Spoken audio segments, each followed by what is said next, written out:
अलंकार के जो 3 भेद बताए थे, सबसे पहले मैंने बताया था शब्दालंकार के बारे में। आज अर्थालंकार के बारे में बताएंगे, क्योंकि शब्दालंकार के जो भेद होते हैं वो 3-4 तरह के ही है, लेकिन अर्थालंकार का जो भेद है वो 105 तक पहुंच गया है। किसी किसी विद्वानों ने और वर्णन किया है और किसी किसी ने उससे कम वर्णन किया है, लेकिन 105 तक अलंकार की बात आती है, अर्थालंकार।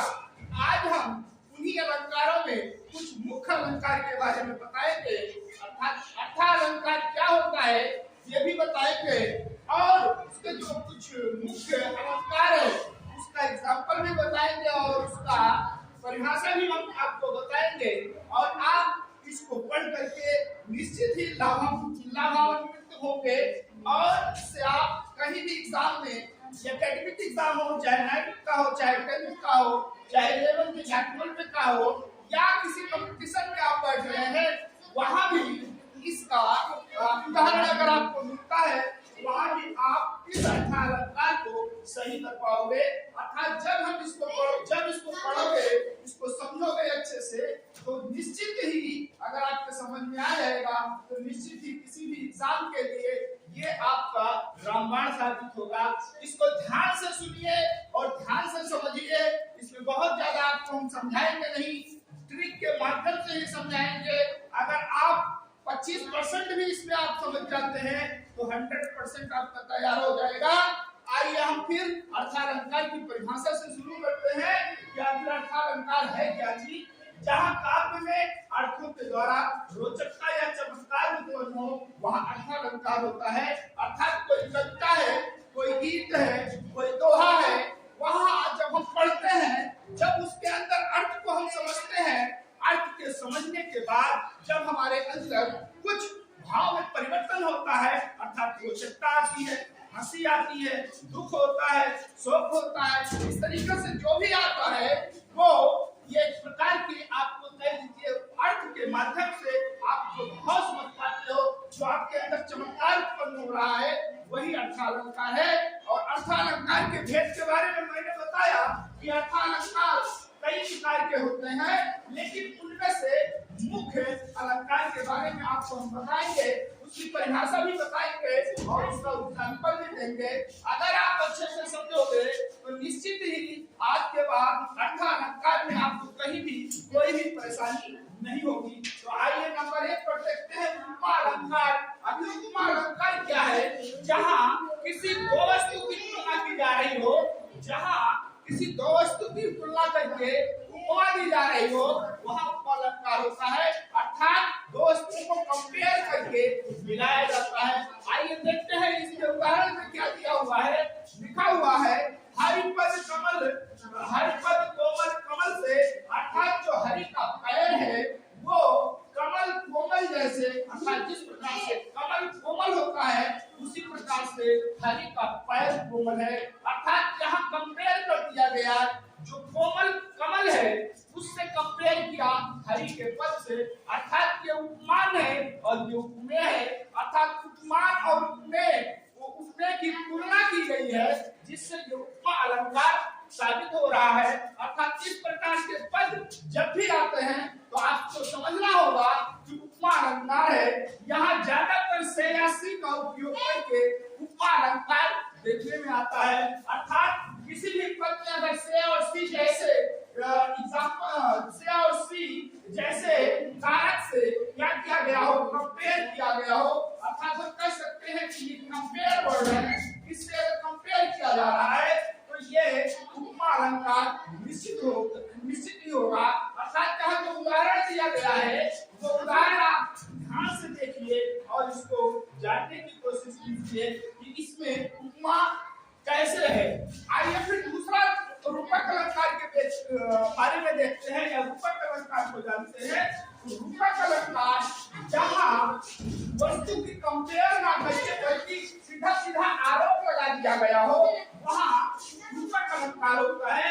जिस प्रकार से हम देखें अंबर पर घट डूबो रही कारागढ़ नागरी, यहाँ देखिए अंबर और पनघट दोनों में रूपक है। अर्थात अंबर रूपी पनघट, अर्थात अंबर रूपी कुएं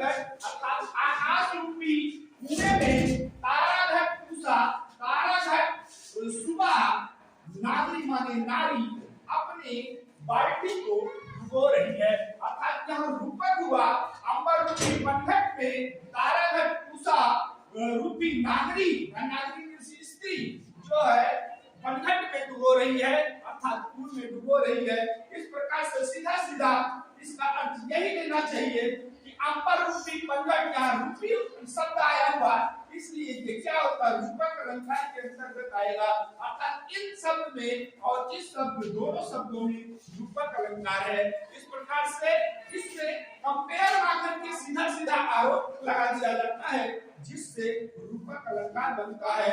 अगर एक प्रकार से हम देखें चंद्रमा जैसा मुख, तो ये आपका हो जाता है उपमा अलंकार। अगर लिखा जाए कि आपका मुख चंद्रमा जैसा है, तो ये आपका रूपक का उपमा अलंकार होगा। लेकिन अगर लिख दिया जाए चंद्र मुख रूपी, चंद्रमा रूपी मुख रूपी अगर लगा दिया जाए, तो वहां रूपक अलंकार होता है। अर्थात दो शब्द हुए, एक को हम चंद्रमुख कह सकते हैं और एक को चांद जैसा मुख कह सकते हैं। दोनों में फर्क यही है कि एक में कंपेयर किया गया है और एक में रूपक की बात कही गई है, चांद जैसा मुख।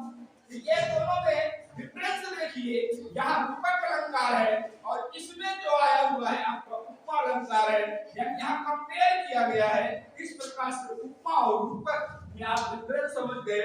आइए उत्प्रेक्षा अलंकार के बारे में देखें। उत्प्रेक्षा अलंकार में जहाँ किसी वस्तु को मान लिया जाता है, रहता नहीं लेकिन मान लिया जाता है, वहाँ उत्प्रेक्षा अलंकार होता है। इसका सिंबल अर्थात इसकी ट्रिक में अगर देखेंगे तो मन मानो जन जानो, आज शब्द काव्य में आए हुए रहते हैं, उसी से हम अनुमान लगा लेते हैं कि वो उत्प्रेक्षा अलंकार है, अर्थात ये ट्रिक का काम करता है।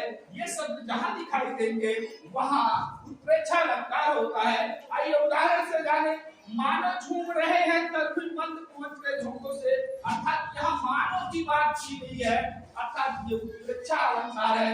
मान लीजिए किस तरीके से मंद पवन के झोंकों से झूम रहे हैं, बात झूम रहे हैं, पेड़ झूम रहे हैं, अर्थात ये जो पेड़ है वो धीमे धीमे पवन हवा के माध्यम से वो झूम रहे हैं। इस प्रकार से ये उत्प्रेक्षा अलंकार का उदाहरण बना। आइए हम तीसरे चौथे में देखते हैं भ्रांतिमान अलंकार। भ्रांतिमान अलंकार का अर्थ होता है जहाँ किसी वस्तु को भ्रम से दूसरी वस्तु मानी जाती है, अर्थात जहाँ किसी को देख करके हम भ्रम में आ जाए और उसको वही मान ले। जैसे अंधेरे में अगर हम पड़ी हुई रस्सी को सांप मान ले तो यह हमारा भ्रम होगा। उसी प्रकार से काव्य में भी कभी कभी हमें भ्रम हो जाता है। अर्थात इस प्रकार के जो काव्य होते हैं जहाँ भ्रांति से किसी वस्तु को दूसरी वस्तु मान ली जाती है, वहाँ भ्रांतिमान अलंकार होता है। जैसे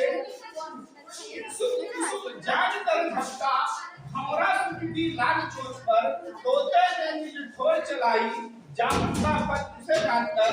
यहाँ तोते को भ्रम हो गया है और भौरे को भ्रम हो गया है। अर्थात एक तोता कुसुम कुसुम ढाक के पेड़ पर बैठा हुआ है और ढाक जो है फूल खिला हुआ है, वहाँ एक तोता बैठा हुआ है। अर्थात उस तोते का जो चोच है उसको फूल जान करके, अर्थात ढाक का फूल जान करके तोते ने अपनी चोच को जला दी। अर्थात उसको भ्रम हो गया कि जो भौरा है, भौरे को भ्रम हुआ कि जो तोते की चोच है वो फूल है, अर्थात जो ढाक का फूल है, उस फूल को पाने के लिए भौरे ने उस पे झपट्टा मारा और वो जो तोता है उसको भी भ्रम हो गया कि ये जो भौरा काला है ये जो है जामुन का फल है। तोते ने भी उस भौरे पर अपनी चोंच को चला दिया। इस प्रकार से दोनों को भ्रम हुआ, एक तरफ तोते को भ्रम हुआ और दूसरी तरफ भौरे को भ्रम हुआ।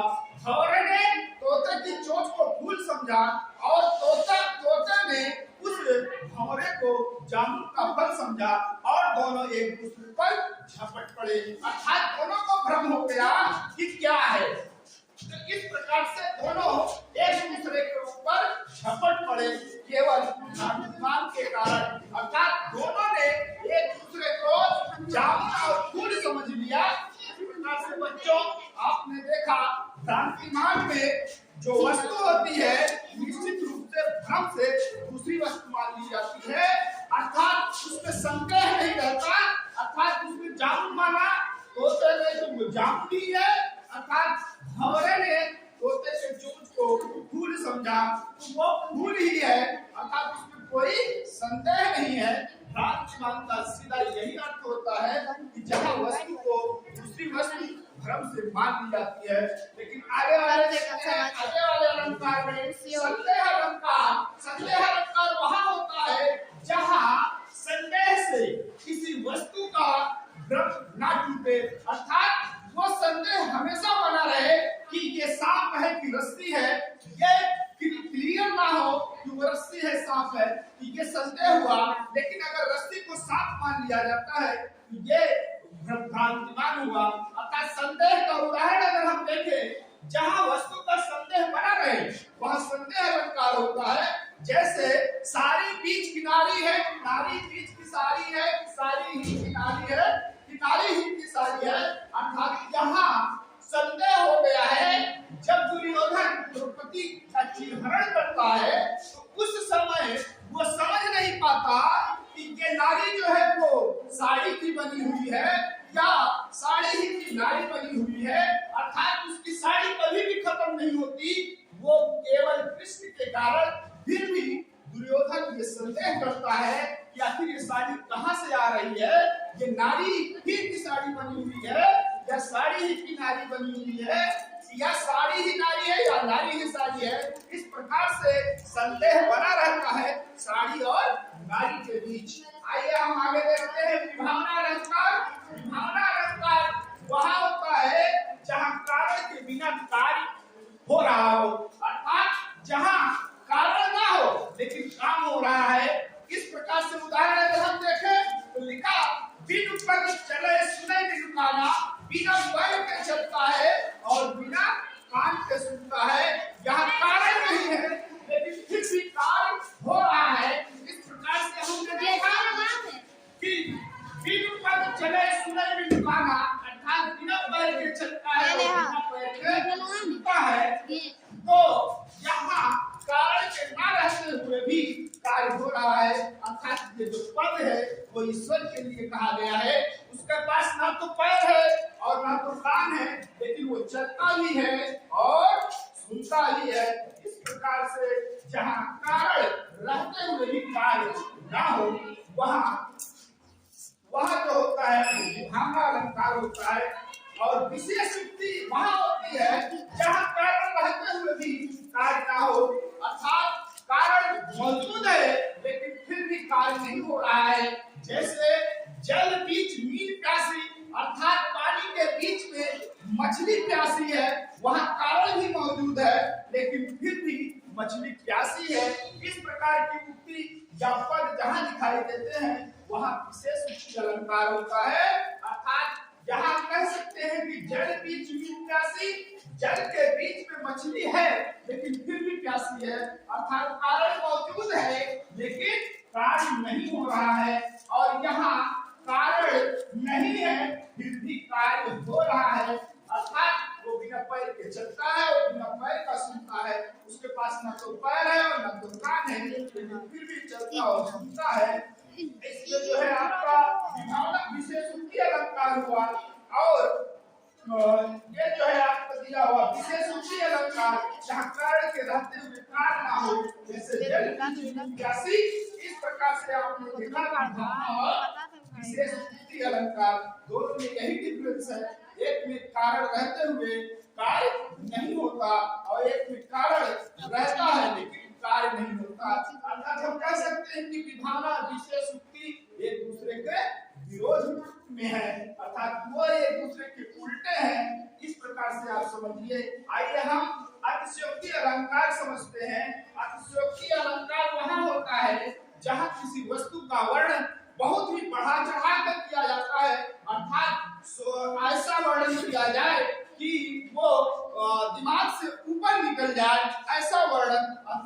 कहलाता है। अगर इसका उदाहरण हम देखें तो इसका उदाहरण है कि जैसे हम मान ले पानी प्रात को हाथ छुए नैनन के जल सो पल धोए। इस प्रकार से अगर देखें पानी प्रात को, प्रात मीन्स होता है थाली, पानी प्रात को हाथ छुए नहीं, अर्थात पानी से प्रात से भरा हुआ जो थाली से भरा हुआ पानी है उसमें अपना हाथ नहीं लगाया, नैनन के जल सो पल धोए, अर्थात इतने नेत्र से आंसू गिरे कि वो उस आंसू से उसके पैर खुद धुल गए। अर्थात इतना अतिशयोक्ति यहाँ बढ़ा चढ़ा कर बताया गया है कि किसी के आंसू से आज तक पैर न धुला है और न धुलेगा, लेकिन कब इसका वर्णन अतिशयोक्ति के रूप में करता है कि उसके नेत्र से इतने आंसू गिरे कि उसके पैर भूल गए। ये एक प्रकार की अतिशयोक्ति है। इसी तरीके से बहुत सारे उदाहरण आपके सामने मिलेंगे, आपको समझना है कि उसमें वर्णन किस तरीके से किया गया है, बहुत ही बढ़ा चढ़ा कर किया गया है या घटा कर किया गया है, आपको उसे समझना होगा। अगर बहुत बढ़ा चढ़ा कर किया गया है तो निश्चित ही अतिशयोक्ति अलंकार होगा। आइए बच्चों, जितना मैंने इसमें समझाया उम्मीद करता हूँ कि आपके समझ में आ गया होगा और आप अच्छे से इसको समझेंगे। अगर इस वीडियो को आप अंत तक देखेंगे तो निश्चित रूप से आपके समझ में आएगा, और अगर नहीं आएगा तो दोबारा इसको देख सकते हैं, दोबारा पढ़ सकते हैं। और अगर नहीं समझ में आ रहा है या कहीं कोई कुछ पूछना है तो निश्चित रूप से आप हमें कमेंट करके पूछ सकते हैं, निश्चित ही हम आपका जवाब देंगे। और अगर रहा तो हम आपसे फोन से बात भी करेंगे, कार्य भी करेंगे। आप निश्चित रूप से इसको समझने की कोशिश करिए, ये बहुत ही महत्वपूर्ण है। ये 9th 10th 11th 12th के एकेडमिक परीक्षा जो देते हैं उनके लिए भी महत्वपूर्ण है, और जो कंपटीशन में बैठ रहे हैं उनके लिए भी बहुत महत्वपूर्ण है। सभी बच्चों को इसको पढ़ना चाहिए